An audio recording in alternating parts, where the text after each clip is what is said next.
আত্মসম্মান যার আছে, তোমাদের অসংখ্য ছেলেদের মধ্যে বেঈমান তোমাদেরকে লাওয়ারিশ বানায় দিছে, লাওয়ারিশ। তোমার বংশের কোনো পরিচয় নাই, তোমার ধর্মেরও কোনো পরিচয় নেই। তুমি বাপ হারা, তুমি মা হারা। কারণ তোমার এই চুলের সাথে তোমার বাবা, দাদা, পরদাদা, তোমার গ্রাম, সমাজ, পাড়া, মহল্লা, দেশ, জাতি, কোরআন, সুন্নাহ, আল্লাহ, রসুল, ওলামা, দিনদার কারোর সাথে তোমার এই চুলের কোনো সম্পর্ক নাই। তাহলে তোমারে তো লাওয়ারিশ বানায় দিছে। তুমি তো বেওয়ারিশ সন্তান, যার কোনো পরিচয় নেই, যার কোনো আত্মমর্যাদা নাই। আরে বেটা, এত বেগায়রত মুসলমান হয় না। একজন সুস্থ স্বাভাবিক মানুষ, সে তার মাকে চেনে, বাবাকে চেনে, সে তার বংশ চেনে, সে তার পরিবারকে চেনে, সে তার সম্মান বুঝে। আরে ভাইয়া, মনে রাখতে হবে আত্মমর্যাদা, আত্মসম্মান, আত্ম অনুভূতি অনেক বড় নেয়ামত। ছেলেরা শোনো, এটা মনে রাখো, নিজেকে চিনা, নিজের একটা সামাজিকতা, আমার একটা আত্মমর্যাদা আছে, আমার একটা আত্মসম্মান আছে, আমার একটা নিজস্ব পরিচয় আছে, স্বকীয়তা আছে, স্বাতন্ত্রতা আছে, আমার একটা বৈশিষ্ট্য আছে। আমি কাফের না, আমি ফুটবলের খেলোয়াড় না, আমি ক্রিকেটের খেলোয়াড় না, আমি সিনেমার নায়ক না, আমি আর্জেন্টিনার খেলোয়াড় না, আমি ব্রাজিলের খেলোয়াড় না, আমি আমেরিকার বেঈমান না, আমি ইউরোপের দালাল না। তুমি মুসলমান, তোমার বাপ মুসলমান, তোমার মা মুসলমান, তোমার রক্তে ইসলাম, তোমার কিতাবের নাম কোরআন, তোমার নবীর নাম মুহাম্মাদুর রাসূলুল্লাহ সাল্লাল্লাহু আলাইহি ওয়াসাল্লাম, তোমার ধর্মের নাম ইসলাম। তুমি পাগল ছাগল না, তুমি মাতাল না, এটা ভাববা। ছেলেদেরকে বললাম, ভাইয়া নিজের পোশাক মিলাও, কোনটা কার লগে মিলাইছো, জুতা কার লগে মিলাইছো, চুল এটা কার সাথে মিলাইছো, হ্যাঁ, চেহারা সুরত কার সাথে মিলাইছো, গেঞ্জি এটা কার লগে মিলল, প্যান্ট এটা কার সাথে মিলল, কোনোটাই কোনো মুসলমানের সাথে মিলল না। তোমারে মুসলমান বলে কে? তোমাকে মুসলমান কে বলে বন্ধু?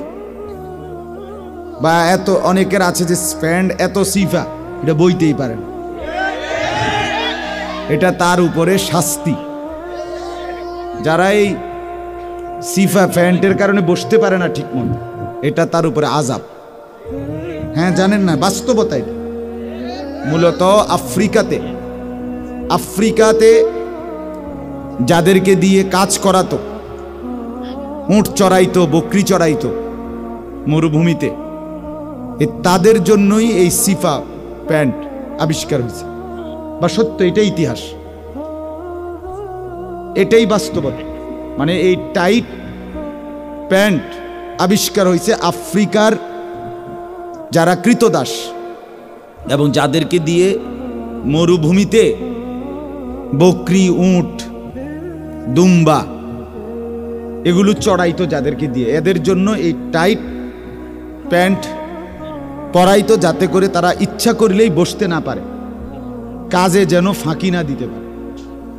এই জন্য এই টাইট প্যান্ট এটা গোলামের পোশাক, কৃতদাসের পোশাক। এটা পৃথিবীর কোনো পরিকল্পিত, বিচক্ষণ, জ্ঞানী, গুণী বা প্রয়োজনীয়, যে এটা শরীরের জন্য উপযোগী বা আবহাওয়াগতভাবে এটার অনেক উপকারিতা আছে, অথবা বৈজ্ঞানিক দৃষ্টিকোণেও, কোরআন সুন্নাহ তো নাই উপকার, কোরআন সুন্নাহর আলোকে বৈজ্ঞানিক দৃষ্টিতে, যৌক্তিকভাবেও এটার কোনো উপকারিতা নেই। চিকিৎসা বিজ্ঞানের দৃষ্টিতে, মনোবিজ্ঞানের দৃষ্টিতে, পরিবেশ বিশারদদের দৃষ্টিতে কারো গবেষণায় এটা নিয়ে কোনো যৌক্তিক কোনো কারণ। এই জন্য এটা মনে রাখতে হবে। আমি এটা এমনি কথার প্রসঙ্গে বললাম, এটাই বাস্তবতা। আমি নিজে সৌদি আরবে এই উট চড়ায় যে ছেলেরা, এগুলো আমি নিজ চোখে দেখছি।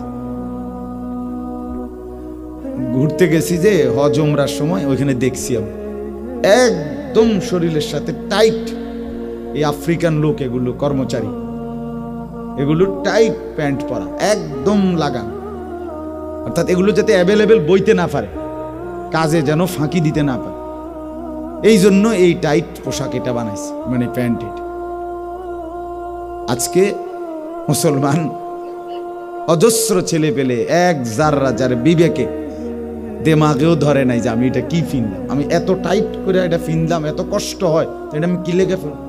একটা পোশাক যদি আরামদায়ক না হয়, আমার বৈশা যদি আরাম না হয়, হাইটা আরাম না হয়, তাহলে আমি নিজের এদ্দুর দেমাগ যদি কাজ না করে, তাইলে এটা কেমন দেমাগ, এই লোকটা কেমন লোক বলে।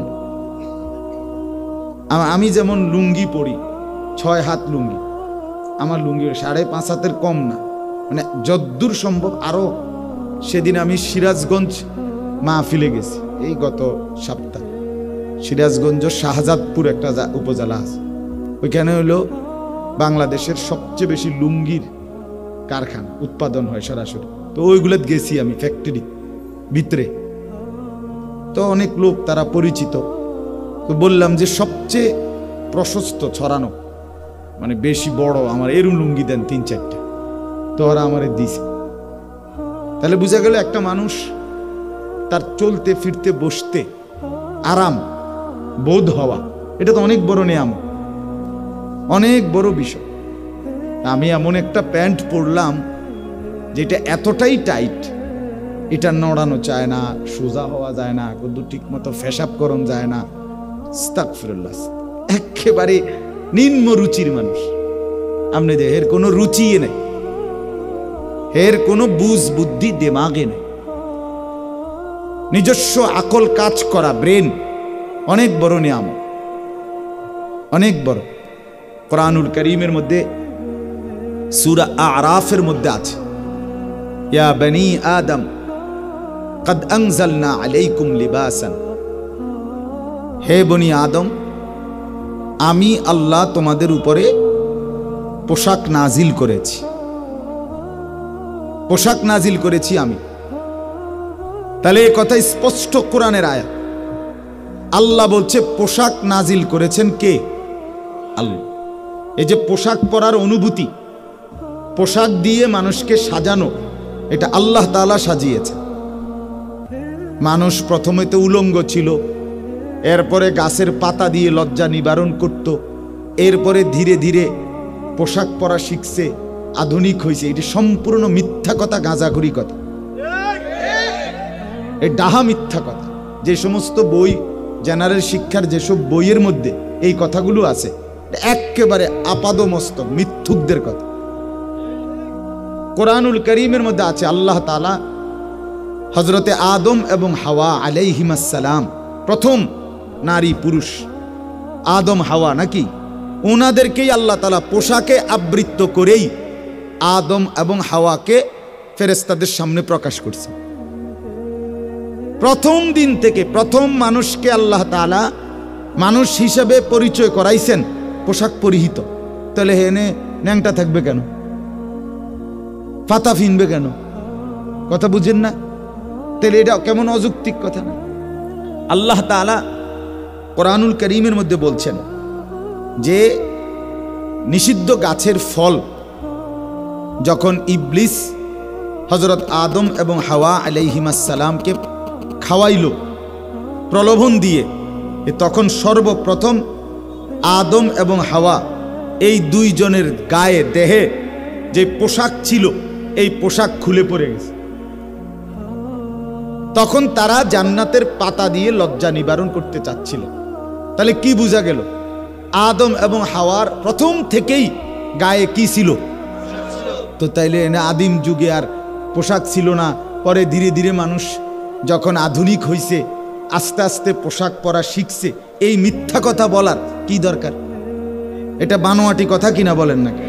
কোরআনুল কারীমের তথ্য যেটা, এটাই সঠিক, এটাই যৌক্তিক, এটাই বাস্তব।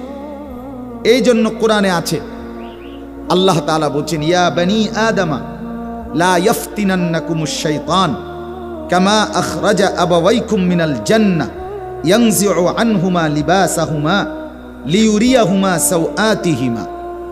আল্লাহ বলেন, হে বনি আদম, সাবধানে থেকো, সব সময় শয়তান যেন তোমাদের পিতামাতার মতো তোমাদেরকেও পোশাক খুলে না ফেলে।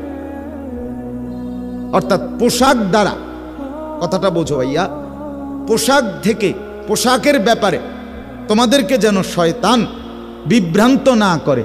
তোমরা সর্বদাই আল্লাহ প্রদত্ত, রসুল প্রদত্ত, কোরআন সুন্নাহ অনুমোদিত পোশাক পরিধান করবে। এটা আল্লাহর কথা। যে মনে রাখো, ইবলিসের সর্বপ্রথম ইবলিস কি গুনাহ করাইছে, কি আল্লাহর বিরুদ্ধাচরণ করাইছে আদম এবং হাওয়াকে দিয়ে। আর এর প্রতিফলে গুনাহের অথবা আল্লাহর অবাধ্যতার, নবীদের শানে, নবীদের আলোকে আদম এবং হাওয়া আলাইহিমাস সালামের এই বিভ্রাট, এই ভুলে যাওয়া যা ইবলিস ওনাদেরকে দিয়ে করাইয়া ফেলছেন, এরপরে আল্লাহ তাআলা প্রথম এটার বহিঃপ্রকাশ, আল্লাহর কথা অমান্য করলে প্রথম যেই ক্ষতিটা হয়েছে সেটা হলো গায়ের পোশাক খুলে গেছে। এই জন্য যেই মানুষটা তার পোশাকের ব্যাপারে যত্নবান না, মনে রাখতে হবে এটা তার গুনাহের আসর, তার এই গুনাহ এবং নাফরমানির প্রতিফল, যার ফলে তার আর এই পোশাকের মধ্যে মুসলমানের চিহ্ন নেই। যত মহিলা দেখবেন নিজেরা গুনায় লিপ্ত, বেহায়া, বেপর্দা, তাদের সমস্ত বেপর্দেগি এই পোশাকের মাধ্যমে। পোশাককে কখনো আটশাট, কখনো টাইট, কখনো শরীরের সাথে লাগা, কখনো লাল, নীল, হলুদ বোরকা ইত্যাদি বিচিত্র রকমের, মানে পোশাকের হাজারো ডিজাইন, সব কিছুর দ্বারা উদ্দেশ্য আল্লাহকে নারাজ করা, শয়তানকে খুশি করা। এই জন্য বন্ধু, জোরে চিৎকার দেওয়ার দরকার নেই, মনোযোগ দিয়ে বুঝলেই ভালো। আন্তরিকতা নিয়ে শোনো বন্ধু, চিৎকার করে ঠিক বলার দরকার নেই। আমি বুঝাইতে চাই, আমি অনুভূতি জাগাইতে চাই। শুধুই কেবল নিয়ম মাফিক ওয়াজ না, শুধুই কেবল গল্প বলার জন্য ওয়াজ না, শুধুই কিছুক্ষণ সময় কাটানোর জন্য এই ওয়াজ নয় বন্ধু। এই জন্য ছেলেদের কাছে অনুরোধ, কথার প্রসঙ্গে যেহেতু আমি এটা বলছিলাম, কথার তালে বলছিলাম এটা, যে এই টাইট ফিটিং একদম শরীরের সাথে লাগা প্যান্ট কোনোভাবে সুস্থ, স্বাভাবিক এবং যার মেধা, বুদ্ধি, বিবেচনা ঠিক আছে এমন কোনো মানুষ পড়তে পারে না। এটা কৃতদাসের পোশাক, এটা গোলামের পোশাক, এটা ভৃত্যের পোশাক, চাকরের পোশাক। স্বাধীন, বিবেকবান, বুদ্ধিমত্তা সম্পন্ন কোন সুস্থ, স্বাভাবিক মানুষের পোশাক হইতে পারে। মুমিনের পোশাক হবে আল্লাহ প্রদত্ত, রসুল প্রদত্ত। কোরআনুল কারীমের মধ্যে আছে, ওয়ালিবাসুত তাকওয়া যালিকা খাইর। মুত্তাকিদের পোশাক, তাকওয়াবানদের পোশাক, আল্লাহ তাআলা বলেন যালিকা খাইর, এটাই উত্তম। কোরআনে আল্লাহ বলছে, ইয়া বনি আদম খুযু যিনাতাকুম ইনদা কুল্লি মসজিদ। তোমরা তোমাদের প্রত্যেক সেজদার সময়, নামাজের সময় পোশাকের সৌন্দর্য গ্রহণ করো। এজন্য তাফসীরের মধ্যে লিখছে, যদি কোনো ব্যক্তি নামাজ অবস্থায় হাফ শার্ট, এই হাফ গেঞ্জি, কোনোই ঢাকে না এই জায়গাটা সহ, তাহলে এটা সৌন্দর্যময় পোশাক নয়। অতএব এই কারণে এটা মাকরুহ, এটা অনুচিত নামাজের মধ্যে। কেন আল্লাহ তাআলা বলছে তোমরা তোমাদের সেজদার সময়, নামাজের সময় সর্বোত্তম পোশাক পরিধান করো। তাহলে একজন মানুষ যখন কোনো মেহমানদারি, কোনো বিয়ের অনুষ্ঠান, কোনো বন্ধু বান্ধবের সাথে কোথাও যাবে, অথবা নিজ প্রতিষ্ঠান, যেখানে উত্তম কোনো জায়গায় যেতে চায়, তখন সে তার পোশাকের পরিপাটি করেই যেতে চায়। তাহলে এই জন্য পোশাক ইসলামে অনেক গুরুত্বপূর্ণ, অনেক গুরুত্বপূর্ণ বিষয়, অনেক কিছু। একটা পোশাক একটা মানুষের ব্যক্তিত্ব, একটা পোশাক একটা মানুষের রুচি, একটা মানুষ তার পোশাক তার ধর্মের পরিচয় বহন করে, তার পোশাক তার কৃষ্টি, মানসিকতা কেমন এটার পরিচয় বহন করে। অনেক কিছু, এটাকে খামখেয়ালি মনে করলে হবে। ফেসবুকে যেটা দিছে, ইউটিউবে যেটা দিছে, মোবাইলের মধ্যে একটা দিছে, আজকে এক নায়কে একরকম, আরেক গায়কে একরকম, তো এক একজন এক এক সময় এক একটা পরে, আর তুমি মাসে মাসে ডিজাইন বদলে ফেলো। তো তুমি নিজে বলো তুমি স্বাভাবিক, সুস্থ কিনা? তোমার নিজস্ব কোনো আত্মমর্যাদা আছে কিনা? আমি তো আমার এই 42 বছরের জীবনে কোনোদিন পাঞ্জাবির ডিজাইনও বদলাই নাই, টুপির ডিজাইনও বদলাই নাই, লুঙ্গির ডিজাইনও বদলাই নাই, গেঞ্জির ডিজাইনও বদলাই নাই। আমি বুঝে নিছি যে পোশাক আমার রসুলের, যে পোশাক সাহাবায়ে কেরামের, যেই পোশাক আউলিয়ায়ে কেরামের, যেই পোশাক ওলামায়ে কেরামের, মৃত্যু পর্যন্ত সেটাই হবে আমার পোশাক। তো তোমারটার মিল দেখাও, দেখাও মিল। কখনো গেঞ্জি, কখনো শার্ট, কখনো হাফ শার্ট, কখনো মানুষের ছবিওয়ালা গেঞ্জি, কখনো প্রাণীর ছবিওয়ালা গেঞ্জি, কখনো সিফা প্যান্ট, কখনো টাইট প্যান্ট, কখনো ঢোলা প্যান্ট, কখনো মারু হাফ প্যান্ট, কখনো 3টা ছিদ্রওয়ালা চার। মানে পাগল কি পরিমাণ পাগল হইলে, তার কি পরিমাণ সিরা এলোমেলো হয়ে গেলে এই প্যান্ট কিনতে পারে। আমার কাছে মনে হয় মানে তার থেকে বড় তার সিরা আর কি।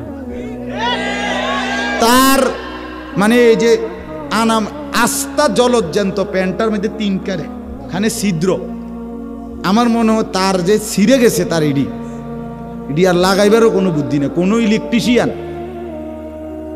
তার বাপের ক্ষমতাও না ইডি আবার মিলাবে তার। আস্তাগফিরুল্লাহ, আস্তাগফিরুল্লাহ। মান আরে ভাইয়া, মনে রাখতে হবে আত্মমর্যাদা, আত্মসম্মান, আত্ম অনুভূতি অনেক বড় নেয়ামত।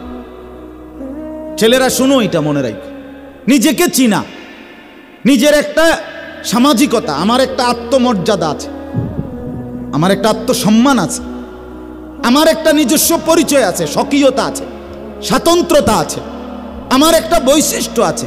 আমি কাফের না, আমি ফুটবলের খেলোয়াড় না, আমি ক্রিকেটের খেলোয়াড় না, আমি সিনেমার নায়ক না, আমি আর্জেন্টিনার খেলোয়াড় না, আমি ব্রাজিলের খেলোয়াড় না, আমি আমেরিকার বেঈমান না, আমি ইউরোপের দালাল না। তুমি মুসলমান, তোমার বাপ মুসলমান, তোমার মা মুসলমান, তোমার রক্তে ইসলাম, তোমার কিতাবের নাম কোরআন, তোমার নবীর নাম মুহাম্মদুর রাসূলুল্লাহ সাল্লাল্লাহু আলাইহি ওয়াসাল্লাম, তোমার ধর্মের নাম ইসলাম। তুমি পাগল ছাগল না, তুমি মাতাল না, এটা ভাববা। ছেলেদেরকে বললাম, ভাইয়া নিজের পোশাক মিলাও, কোনটা কার লগে মিলাইছো, জুতা কার লগে মিলাইছো, চুল এটা কার সাথে মিলাইছো, হ্যাঁ চেহারা সুরত কার সাথে মিলাইছো, গেঞ্জি এটা কার লগে মিললো, প্যান্ট এটা কার সাথে মিললো, কোনোটাই কোনো মুসলমানের সাথে মিললো না। তোমারে মুসলমান বলে কে?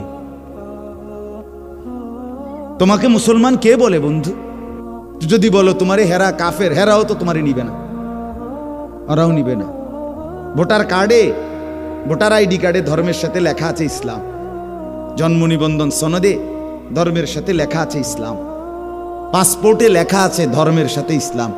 খোদার কসম, কাফের বেঈমানরা, আমাদের সন্তানরা যতভাবেই তাদের মতো সাজুক না কেন, তারা তাদের হিসাবে গ্রহণ করবে না। তো না তুমি মুসলমানের সম্পদ, না তুমি বেঈমানের সম্পদ, তুমি কি? বলো, নিজস্ব পরিচয় বলো। আমারটা তো আমি বললাম, আমার টুপি, আমার এটার দলিল বললাম। রাসূলুল্লাহ সাল্লাল্লাহু আলাইহি ওয়াসাল্লাম, সাহাবায়ে কেরাম তারা টুপি পরতেন, মাথায় কাপড় দিতেন, আমি দিছি। রাসূলুল্লাহ সাল্লাল্লাহু আলাইহি ওয়াসাল্লাম, সাহাবীরা যুগ যুগ ধরে নেককাররা, ওলামা আউলিয়ারা দাড়ি রাখতেন, এজন্য আমি দাড়ি রাখছি। রাসূলুল্লাহ সাল্লাল্লাহু আলাইহি ওয়াসাল্লাম, সাহাবায়ে কেরাম যুগ যুগ ধরে আল্লাহর প্রিয় বান্দারা পাঞ্জাবি পরতেন, আমি এই জন্য পড়ি।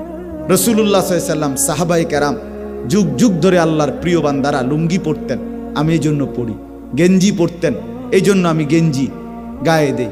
রাসূলুল্লাহ সাল্লাল্লাহু আলাইহি ওয়াসাল্লাম, সাহাবায়ে কেরাম যুগ যুগ ধরে আল্লাহর প্রিয় বান্দারা মিসওয়াক করতেন, এজন্য আমি মিসওয়াক করি। রাসূলুল্লাহ সাল্লাল্লাহু আলাইহি ওয়াসাল্লাম, সাহাবায়ে কেরাম যুগ যুগ ধরে আল্লাহর প্রিয় বান্দারা আতর, সুগন্ধি ব্যবহার করতেন, এজন্য আমি সুগন্ধি ব্যবহার করি। রাসূলুল্লাহ সাল্লাল্লাহু আলাইহি ওয়াসাল্লাম, সাহাবায়ে কেরাম এবং সর্বযুগের নেককাররা সর্বযুগে ঢিলা কুলুক টয়লেট পেপার ব্যবহার করতেন, আমি এই জন্য ব্যবহার করি। আমারটা আমি বুঝাই দিলাম, তোমারটা তুমি বুঝাই দাও। বলো বাবা, বলো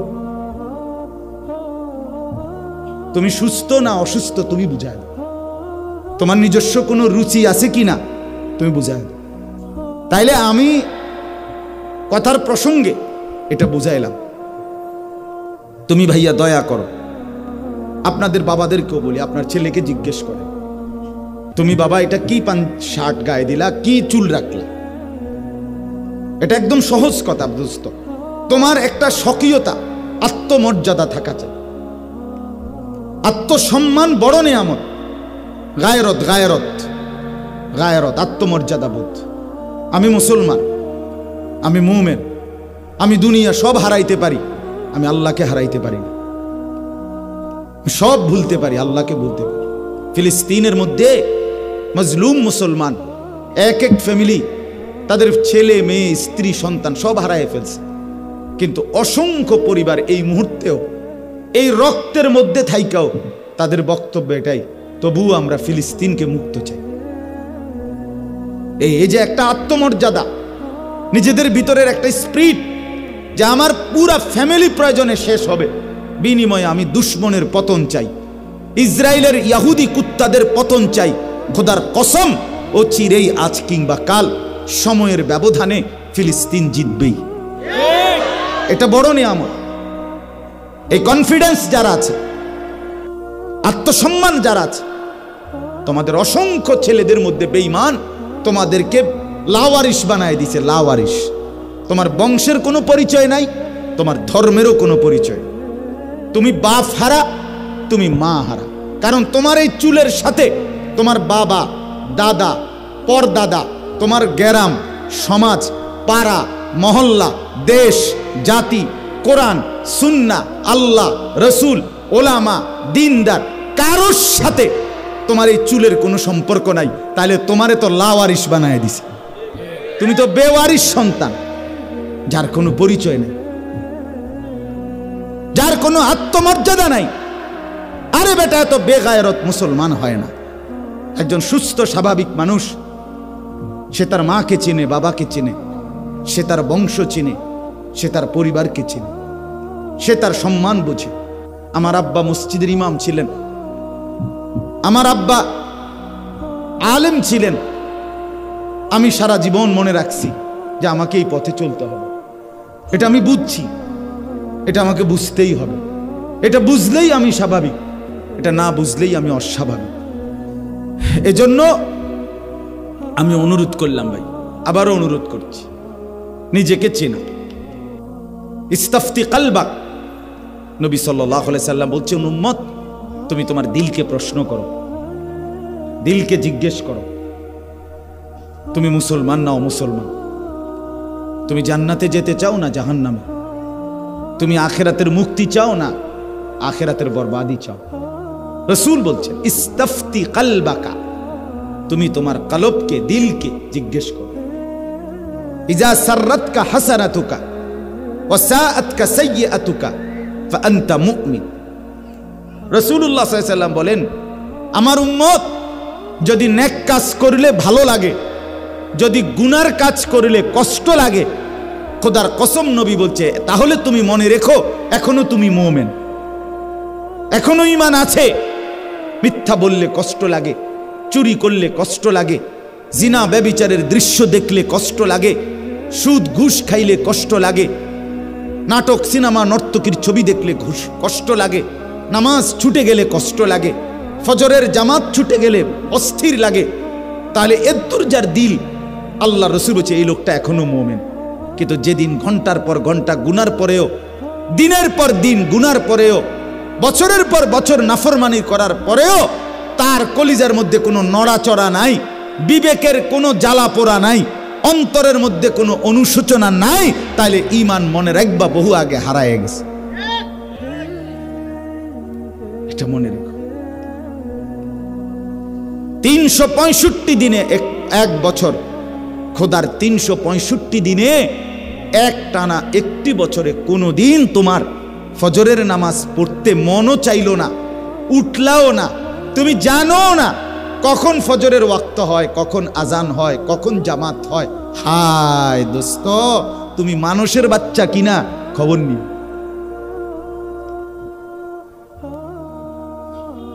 তুমি মানুষের বাচ্চা কিনা খবর নিও। বিবেক এভাবে মরে গেলে যায় যে এটা নড়েও না, কলজা এটা আর লড়ে না, বিবেক আর জাগে না।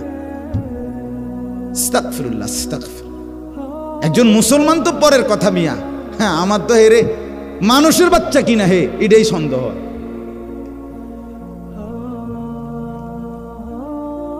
এক বছর 365 দিন, আল্লাহু আকবার, আল্লাহু আকবার।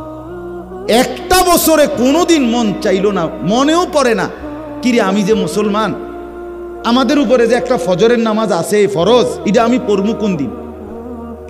এই কথাটা যার একদিনও মনে হইল না, আরে তুই মুসলমানের বাচ্চা কেমনে বেটা,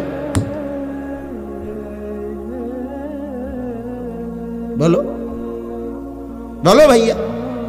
এই জন্য বিবেক মরে গেলে, অনুভূতি যদি মরে যায়, এই লোকটার মৃত্যু হয়ে যায়। কোরআনুল কারীমের মধ্যে আছে, আল্লাহ তাআলা বলছে, বন্ধু দেখবেন যেই লোক মনের ইচ্ছা মতো চলে, মনের চাহিদা মতো চলে, কোরআনকে বাদ দিয়ে, রসুলকে বাদ দিয়ে, খুদার কসম এই কোরআনের আয়াত, আল্লাহ বলছে ইনহুম ইল্লা কাল আনআম। নবীকে আল্লাহ বলছে, বন্ধু তার পরিচয় শুনেন, সেই লোকগুলো আর কিছু নয়, আর কিছু নয়, শুধুই জানোয়ার, শুধুই জানোয়ার, শুধুই জানোয়ার। কোরআনের আয়াত, শুধুই জানোয়ার। দেখেন না, জানোয়ার খায়, ঘুমায়, পেশাব পায়খানা করে, আর লজ্জাস্থানের চাহিদা পূরণ করে, যৌন চাহিদা। এই জানোয়ারও শুধু খায়, ঘুমায়, পেশাব পায়খানা করে, আর 24 ঘন্টার মধ্যে 18 ঘন্টা মোবাইলে নর্তকীর ছবি, নাচ, উলঙ্গ দৃশ্য, রাস্তার নারী, এই তার জিন্দিগি। মানে আসছে শুধু শাহওয়াত পূরণের জন্য। আস্তাগফিরুল্লাহ, আস্তাগফিরুল্লাহ। আল্লাহ আমাদেরকে এজন্যই বানাইছেন। আপনি ভেবে দেখেন, ইনহুম ইল্লা কাল আনআম। আল্লাহ বলেন এটা আর কিছু নয়, শুধুই চতুষ্পদ জন্তু। এই জন্য বললাম ছেলেদেরকে, নিজেকে চালাক ভাইব না। আল্লাহর নাফরমান কখনো চালাক হয়। কোরআনুল কারীমের মধ্যে আছে, হযরত ইউসুফ আলাইহিস সালাম, ওনার 10 ভাই পরবর্তীতে যখন পরিচয় হইছে মিশরে, ইউসুফ নবী যখন বাদশাহ হইছেন, 10 ভাই যখন অভাবের তাড়নায়, দারিদ্রতার কারণে, দুর্ভিক্ষের সময় খাবার কিনতে আসছে, 3 বারের বার, তৃতীয়বারে ইউসুফ নবী পরিচয় দিছে 10 ভাইকে। পরিচয় দিয়া বলছিল, হালা আলিমতুম মা ফাআলতুম বিইউসুফা ওয়া আখিহি ইদ আনতুম জাহিলুন। তোমাদের কি মনে আছে যখন তোমরা মূর্খ ছিলে, তখন তোমরা তোমাদের ভাই ইউসুফ আর তার ছোট ভাই বিনিয়ামিনের সাথে কি করেছিলে? এইখানে তাফসিরে ইবনে কাসিরের মধ্যে লিখছে, ইউসুফ নবী তার ভাইদেরকে বলছে, তোমরা যে গুনাহ করছো, এই গুনাই প্রমাণ করে তোমরা মূর্খ। কোরআনে স্পষ্ট তাফসিরে ইবনে কাসিরের ইবারত, কুল্লু মান আসাল্লাহা ফাহুয়া জাহিল। যে আল্লাহর নাফরমানি করে সে মূলত শিক্ষিত নয়, সে মূর্খ, সে জাহেল, সে অপদার্থ। অপদার্থ। আমার ভালোটাই আমি বুঝি না। এটা আগুন, এটা মাটি, এটা পানি, এটাই হে বোঝেন। কোরআনে আল্লাহ বলছে, আরে আমি আরেকটু আশ্চর্য কথা শুনেন, কোরআনে আল্লাহ বলছে বাল আদাল্লু সাবিলা, আরেক আয়াতে বলছে বালহুম আদাল, চতুষ্পদ জানোয়ার না, বরং তার চাইতো নিকৃষ্ট। মানে কি? মানে একটা কুকুররে যদি কেউ লাডি আলগি দেয়, হে দৌড় মারে। দৌড় মারে কিনা বলে, কেন দৌড় দিল? না না, দৌড় দিল কেন? সে বুঝছে এই লাডি দিয়ে তারে কি করবে, মারে। তাহলে একটা কুত্তা এটা বোঝে যে লাঠি আলগি দিলে আমারে মারবে, এই জন্য সে ভেগে যায়। আর আপাদমস্তক মানুষের মতো চেহারা, কিন্তু এই জানোয়ার বোঝে না যে এই নাফরমানির কারণে, দিনের পর দিন 1 ওয়াক্ত নামাজ না পড়ার কারণে, উলঙ্গ ছবি আর নাচ গানার এই মোবাইলের অশ্লীল দৃশ্য দেখার কারণে আমাকে জাহান্নামের আগুনে জ্বলতে হবে। এই এদ্দুর দেমাগ যার নাই, এ তো ওই জানোয়ারের চাইতো নিকৃষ্ট। এত এদ্দুর বুঝো না। ওই দেখেন, ওই অপদার্থ দেখেন, এই দেখেন, এই যে মোবাইল ছবি উঠাইতে ধরতে রাখছে, তুমি হ্যাঁ তোমারে বল, তুমি হেদিকে চাও কিত্তা? হ্যাঁ সুন্দর লাগছে না? এতক্ষণ ভালো করে কইছি যে হ্যাঁ হ্যাঁ, মানে জিন্দিগি খামখেয়ালি আর কি। আমনে বুঝবেন না, আহা এটাই তো বর্তমান। কি হুজুর, মুরব্বী, নামাজি, এটা মসজিদ হোক, মাদ্রাসা হোক, রাস্তা হোক, কিছু ছেলে পেলের জিন্দিগি হয়ে গেছে আমি আর মোবাইল, মোবাইল আর আমি, খালাস। এবারে এটা কি মানুষ কি মনে করে আমার এত কিছু জানার দরকার নেই, আমার কাছে ভাল লাগছে। এবারে আমি রাস্তাত মুতি, নইলে বইয়া মুতি, নইলে হাঁটতে হাঁটতে মুতি, নইলে খাড়াইয়া মুতি, এত তান আমনে দেখবেন কেন? আমনেটা আমনে করেন, আমারটা আমি করি। আরে বাপ, মানুষ এত মাতাল হয় না, সুস্থ মানুষ এত পাগল হয় না। তুমি মুসলমান, তোমার মা মুসলমান, বাবা মুসলমান, তোমার কালেমা আছে, তোমার আল্লাহ আছে, তোমার রসুল আছে, তোমার একটা কিতাব আছে, তোমার একজন নবী আছে। আজকে আপনারা, আপনাদের সমাজ, আপনাদের ছেলে পেলে আপনারাই দেখেন। এই আপনারা যারা বাবা আছেন, আপনাদের কি বলি, ছেড়ে দিছেন সন্তানকে তার হাতে, দিলেন ঠিক আছে, চলেন, হাসরের ময়দানে টের পাবেন বাপের পরিণতি কি, সন্তানের পরিণতি কি, অতিরিক্ত টের পাবেন। উচিত হাদিসে আছে, আল্লাহর নবী সাল্লাল্লাহু আলাইহি সাল্লাম বলেছেন, রাহিমাল্লাহু ওয়ালিদান আ'আনা ওয়ালাদাহু আলা বিররিহি। নবীজি সাল্লাল্লাহু আলাইহি সাল্লাম বলেন, ওই পিতা মাতার উপরে আল্লাহ তাআলা রহমত বর্ষণ করেন যেই পিতা মাতা তার সন্তানদেরকে নেকের কাজে, দিনদারি অর্জনের কাজে সহযোগিতা করে। সরাসরি হাদিস। খাট বানাইয়া, সোফা বানাইয়া, সুদে টাকা নিয়ে বিদেশ পাঠাইয়া দিছেন, আমনে আমনের বাপ হিসাবে সন্তানের হক আদায় করছেন? জি না, জি না, জি না। তাই বাপ হিসাবে আমি সুদে টাকা লইয়া নিজে জাহান্নামের ফিডা খামু জানি, এরপরও সন্তানের মুখের দিকে চাইয়া জাহান্নাম কিনছি? না না, এই বাপও বুদ্ধিমান না, এই সন্তানও বুদ্ধিমান না। রাসূল বলছে, ওই বাবা আল্লাহর রহমত বর্ষণ হয়, ওই মার উপরে আল্লাহর রহমত বর্ষণ হয়, আ'আনা ওয়ালাদাহু আলা বিররি। রাসূলুল্লাহ বলছেন যে তার সন্তানদেরকে নেক কাজের ক্ষেত্রে সহযোগিতা।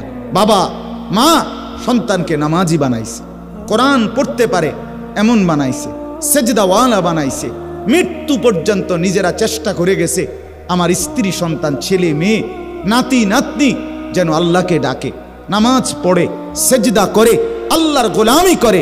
বিশ্বাস করেন বাপ, এটা যেই পিতা মাতা করে গেছে, তিনি বাপ মা, তিনি সার্থক, তিনি কামিয়াব। আর যদি শুধু খাট বাড়ি, সোফা, খাট পালং, বিদেশ আর বিয়ে শাদী, টাকা পয়সা, ঘর দুয়ার করে দিয়ে যায়, ছেলেও নামাজ পড়ে না, মেয়েও পর্দা করে না, স্ত্রীও পর্দা করে না, পাশের রুমে ছেলে সারা রাত উলঙ্গ ছবি দেখে, মেয়েটা নর্তকীর নাচ দেখে, খোদার কসম ওই সন্তানরাও ব্যর্থ, ওই মা বাপও ব্যর্থ, ব্যর্থ, ব্যর্থ। আপনি ওই বাপ মা মন্দ কপাল। এ যা শুধু দুনিয়াত খাইয়া গেছেন বন বিড়ি আর চা আর টেলিভিশন চাইছেন, চা দোয়ানে বইয়ে এর দূরে লাভ, এনে যে দূর খাইয়া গেছেন। এ আপেল মালটা, হ্যাঁ, আর এ ফাঙ্গাস তেলাফিয়া, ফার্মের মুরকা আর কক মুরকা, এডি জিডি খাইতে আসছেন, এডি যে দূর পারেন আরো খাইয়া যান, এর দূরে লাভ। এ ফাঙ্গাস এসব এর দূরে, তেলাফিয়ারি যখন হুইতে লাইবেন মরে যাবেন, তখন আর ফাঙ্গাসও খাইতেন না, তেলাফিও খাইতেন না। হ্যাঁ হ্যাঁ, তামাশা করলে হবে না। বাবার দায়িত্ব সন্তানকে দিন শেখানো, মায়ের দায়িত্ব সন্তানকে দিন শেখানো। হযরত ওমর রাদিয়াল্লাহু তাআলা আনহু বলেছেন, আল্লাহর নবী সাল্লাল্লাহু আলাইহি সাল্লামের সাহাবী হযরত ওমর বলেছেন, পিতার হক আছে সন্তানের উপরে, সন্তানের হক আছে পিতার উপরে, কিন্তু উভয় হক হইল নেক কাজ এবং শিষ্টাচার, আদব শিক্ষা দেওয়ার ক্ষেত্রে। অর্থাৎ বাবা একবেলা সন্তানদেরকে ছোটবেলায় আদব শিখাবে, ছোটবেলার পরে বাবা যখন বৃদ্ধ হবে তো সন্তান এবার বাপ মাকে সম্মান করবে। তো একদিকে বাবা মা সন্তানের হক আদায় করবে, আরেকদিকে সন্তান বাবা মার হক আদায় করবে। আপনি আজকে বলতেছেন বুড়ো বয়সে ছেলে পেলে আপনার কথা শুনে না, আপনি ছোটবেলায় ছেলে পেলের হক আদায় করছিলেন, সন্তানের হক আদায় করছিলেন। 7 বছরের বাচ্চাটা তো কিছুই জানতো না, তারে দিন শিখাইলেন না কেন? 6 বছরের বাচ্চাটা তো পূব পশ্চিম চিনত না, আপনি কেন তাকে কোরআন শিখাইলেন না? আপনি তাকে কেন মাদ্রাসা থেকে বঞ্চিত করলেন? আপনি কেন তাকে নামাজ থেকে বঞ্চিত করলেন? 7 বছরের বাচ্চাটার সামনে আপনি বইয়া বইয়া বিড়ি খান, আপনার ফুতে কি শিখতো? আপনারতে 7 বছরের বাচ্চাটার সামনে আপনি কথায় কথায় গালি ছাড়া কথা কর না, আপনার ফুতে আপনারতে কি শিখতো? বলেন না, কি শিখবে? কি শিখতো চাচা? তাহলে আপনি তার হক আদায় করছেন। আপনি হক আদায় করেন, আপনার হক সন্তান আদায় করুন। আপনি ছোটবেলায় রাসূলুল্লাহ সাল্লাল্লাহু আলাইহি ওয়াসাল্লামের হুকুম মানেন,